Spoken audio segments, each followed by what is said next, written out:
what role did religion play in the conquest of Africa?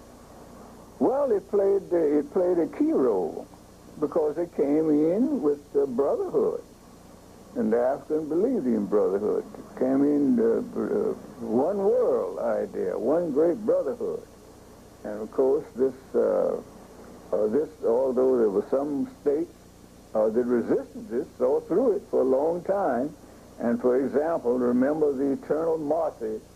You'd never forget them, because when you can't generalize for the continent, you see, because we're not talking about one nation, we're talking about a continent of people, you see. Have to keep that in mind every minute when you're talking about Africa, that you're talking about a continent. And we generally talk as though we're talking about one nation. We're talking about a continent made up of many nations.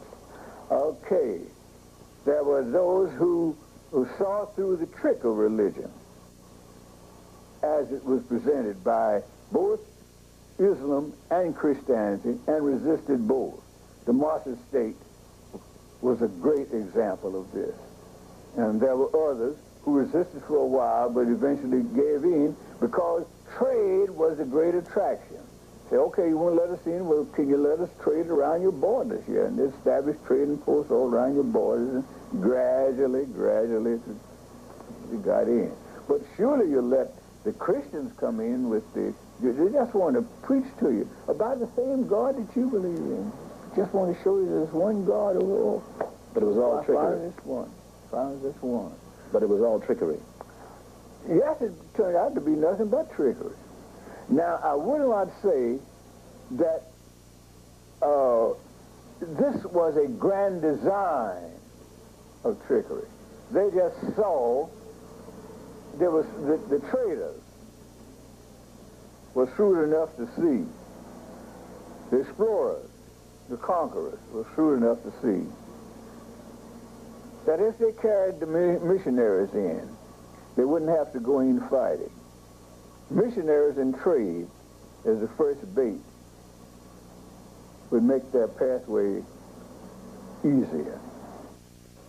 I would call it, and have called it, the blacks' naivety, the blacks' gullibility, the blacks' over quest for brotherhood. For as I pointed out in a number of places, we were always the brotherhood seekers. We were always the brotherhood seekers. And this has been our main downfall. It's never the reverse. The whites only sought brotherhood or pretended brotherhood, or the Asians only pretended brotherhood. And when they saw an advantage of economic and political rule as an ultimate outcome.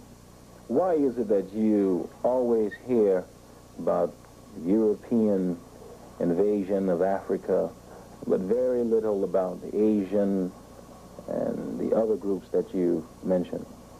Because the Europeans were the last. Colonialism is uppermost in our mind. Colonialism has just been, that is, political colonialism, I put it that way, has just been destroyed. Economic colonialism still persists in Africa. So the European hold on Africa was politically broken when they began to become free and set up their own government.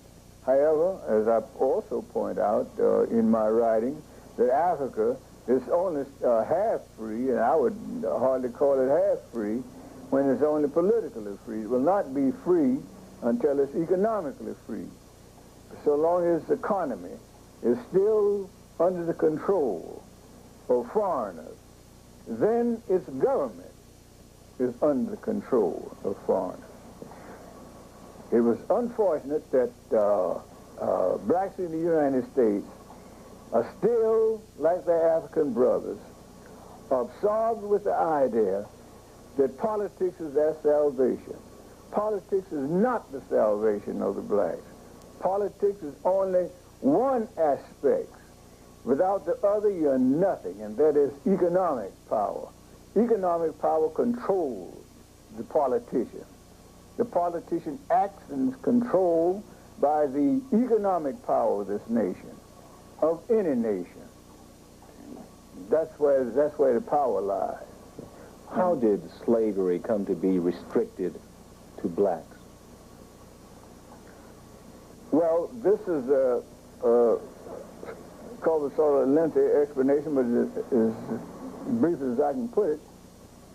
The system was, for example, let's take the first widespread enslaver, the Arabs. They had a patrilineal system. Their offspring by black women belonged to the father. They were generally freed. Now, this is a very important point because it became a universal pattern. The freeing of the offspring of non-Africans by African women, whether they were Asian or European white, they were generally freed or given a highly preferential status in jobs, in education, and so forth and so forth. And slavery, after the great white slave rebellion, became, as is generally known, there was a time when everybody was enslaved. Slavery meant no more than political prisoners. I think that's generally known. To be a slave in the ancient world had no racial connotation at all, no racial significance at all. It just meant that whoever was victorious or had slaves, this was a pattern. And they knew very well that they were enslaving scholars and scientists and what have you. They knew that fact as they saw it out. The scholars and the scientists took care that they were not killed or hurt, because they wanted to use them in the home country. Okay, so slavery didn't carry any taint other than that would be carried by our present day POW, prisoners of war. That's all it was. But now a change took place after the white slave revolt. After the white slave revolt that murdered so many of the slave masters. Then slavery was discontinued among whites and concentrated upon the blacks. Thereafter, no white slavery among these other peoples died out. Now, since they were not enslaving those people who were of lighter hue by reason of their either Asian or Caucasian blood. They were concentrating on those with blacker skin. Therefore, not only was slavery limited to the blacks as a race, but it was limited to the blackest of the blacks, which is the reason why the word black itself became a symbol of bad luck. Because it wasn't going to bother you. If you were light, you took a better chance of being free, had a better chance of being free than if you were black. If you were black, you were subject to be seized. Therefore, there's bad luck to be black, and this is one of the reasons for that. So, in addition to the facts mentioned with respect to the enslavement of the blacks along color lines, I think it should be pointed out that the circumstances of conquest of the continent in which the invaders had the opportunity to make millions and millions of dollars in the slave trade, together with the exploitation of the mineral wealth of the continent, also together with the divisionism they were able to perpetuate among the blacks in creating strife among the various language groups. All of this made the blacks easy prey to conquest. Finally, in addition to the other facts mentioned in connection with the previous discussion, our willingness to drive for brotherhood and our easy acceptance of the foreigner's hand and his expression of goodwill. So we became the victims of our own gullibility in a very, very real sense. Specifically, how did Europeans and other groups go about wiping out the contributions of blacks? 2 or 3 things that you could mention. Well, we've already mentioned the system of how this is done. They simply would take the achievements of the blacks and claim it as their own, or without mentioning the source of their new ideas or their what they call new, in quote, discovery or invention, things which they had remarked. They simply would present it as their own creation. In your book, you talked about how, I think, the Europeans, if I'm correct, would knock off the nose, the African features of statues. What about this whole thing?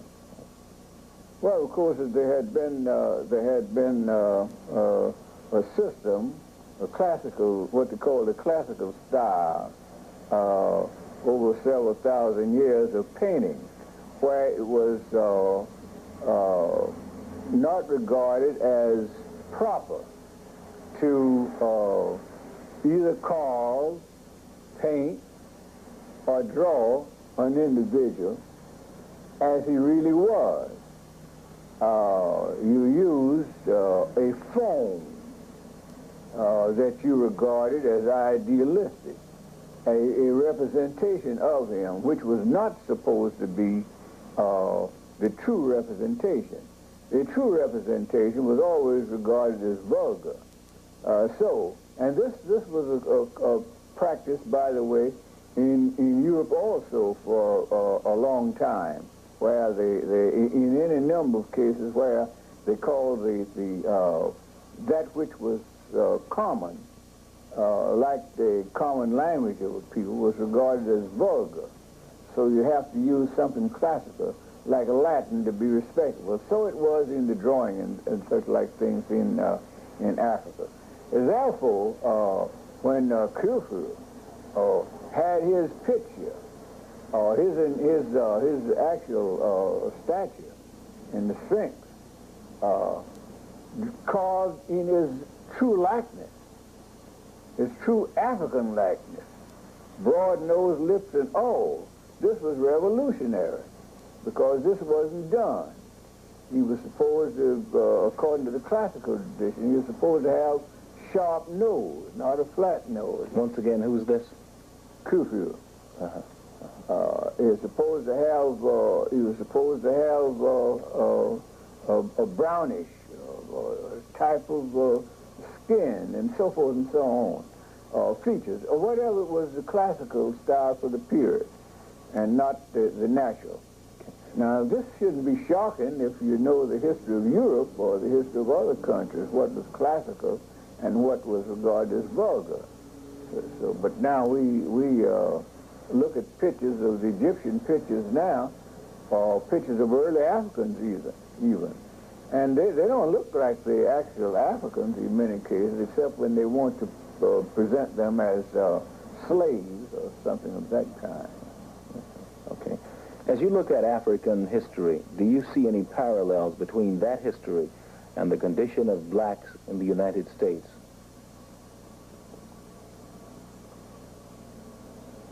Do you see any parallels between the history, the African history, and the condition of blacks in the United States? Well, it's the same thing. As a sort of amendment to the question of slavery.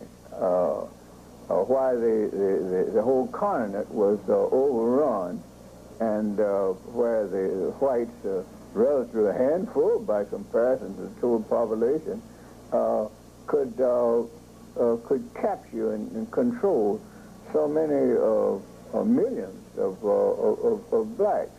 It is due to disunity. It is due to fragmentation. It is due to the fact that they each wanted his own little kingdom, his own little chiefdom, his own little state, and would not cooperate, would not unite for defense voluntarily, even in the face of danger among themselves. So you have the same parallel in the United States. Blacks today are confronted with a real peril. We're in a state of crisis, but don't know it. We are actually in a state of crisis. Our very existence as a people is being threatened on many fronts, and we are dancing along just as though nothing has happened. We refuse to organize. We do not have the will or the intelligence to organize even as we did on the Garvey. Remember the Garvey, a man coming in from another land, you might say. Marcus Garvey. Basically, yes. Marcus Garvey organized a half of the race in a few years. Over 6 million blacks in one band in a few years. We haven't done anything near like it since. Now, we're backward. We're acting backward. And this is not a good picture. So that the same thing then is the same picture as in Africa. Lack of unity. And this is the real answer to the question of why we were successful in slaves. It's the big answer. A lack of unity. A lack of brotherhood among ourselves. Ready for brotherhood with all other people, just as in this country we are ready for integration with the whites or anybody else, third world or anybody else, but we're not ready for integration with ourselves, which is the first step for progress. We've got to integrate among ourselves first before we can be prepared to stand as men and women and deal with the rest of the world as equals. But we don't seem to be willing to do that. And this, the parallel in Africa and in the United States and in the islands, wherever blacks are found, you find the same situation which led to our ultimate destruction and our ultimate enslavement. A refusal to unite among ourselves, but a drive to unite with other people who would welcome our unification so that they could use us to further their own ends, which would mean ultimate conquest, ultimate superiority, ultimate world domination. Why do you think many blacks are less inclined to unite than whites are? Well, they are less inclined to unite, I believe, for the same reason that we have been discussing previously. That is to say, we are trained to think against ourselves. We are anti-us. We do not have the same respect for, by and large, this is true, for our own people as we do for other people. And you see, you begin by loving yourself, your own race first. You put a high value upon your own. Well, the reason for this is, we've already mentioned, we were cut off from and are still generally absolutely ignorant of our own cultural traditions, of the great men and women of our own bloodline who have made contributions to the history of mankind and to the creation and advance of civilization unexcelled by any other people. But do we know them? No, we don't know them. Hence, we imitate and try to unite with the people about whose achievements we know. about the great women of the white world, for example. We know about Catherine the Great of Russia. We know about Elizabeth I of England. We know about Queen Victoria, even named the biggest inland water in Africa after her, Lake Victoria. We know about them. But ask any black child, or any black teacher for that matter, what do they know about Queen Candace? Do they know anything about Anne and Zinga? And so on down the line. And about the great men and women of our race as a whole. This is the crux of the matter. So that not having this cultural background, which is you are devoted with pride to your own race, because you, like all other people, can trace your bloodline not through their cultural tradition, not through their Napoleon Washingtons and so forth, but through your own race. And this is why knowing about the history of your race is different from any other subject matter, you see. This is why the whites put so much emphasis on history. It's not history per se. It's keeping in touch with and making sure that their children and their children's children know what their heritage is, which is another way of saying what their birthright is. What is their claim to civilization? What is their claim to equality among mankind? This is their charter. The charter is a knowledge of your own cultural tradition. And we don't have this. And this explains all of our peculiar behavior, our anti-us, our failures to unite. This is why you'll hear some of our most eminent so-called leaders say that no matter if you have a school in an all-black community with all the modern facilities, no matter if all the teachers are drawn from the greatest universities on earth, if they're all black, no good. It must be integrated. You must have busing to get them somewhere to mix them in with white. You have to have a balanced situation. What caused this sort of idiocy? But a lack of faith in your own. And feeling this way, in all totally black situations, the idea is an expectation that your standards must go down. Don't talk about high standards of efficiency and that sort of stuff. No, you're supposed to bring it down because we're not supposed to be 100% efficient and so forth, like other people, unless we are among or integrated with them. This is the answer. In the chapter, The Black World at the Crossroads, you say the Negro leaders who spearhead and carry on the campaigns for integration not only do not know the great heritage of the blacks, they do not want to know it. Yes, the reason is quite clear from what I've just said. They don't want to know it because they feel comfortable with their own training. They've been trained. You see, this didn't happen overnight. This started in the primary grades. When you open your little primer, all you saw was beautiful little white children with rosy cheeks and blonde hair and so forth, rolling hooks and so forth, and right on up. You didn't see anything that reflected you. So right on up, throughout, right on through college, through graduate school, through medical school, you didn't come in contact unless you went to some extra effort outside of the school curriculum. In the Your own race, and this is the reason. This is the reason. In the same chapter, you write about capitalistic democracy and communism. You say that communism, nor capitalism, is the real issue in the Cold War, but that in fact the Cold War is a contest between two of the strongest white powers for world domination. What do you mean here? Well, I mean just that. And I don't need to elaborate on that. I mean just that. Nothing less, nothing more.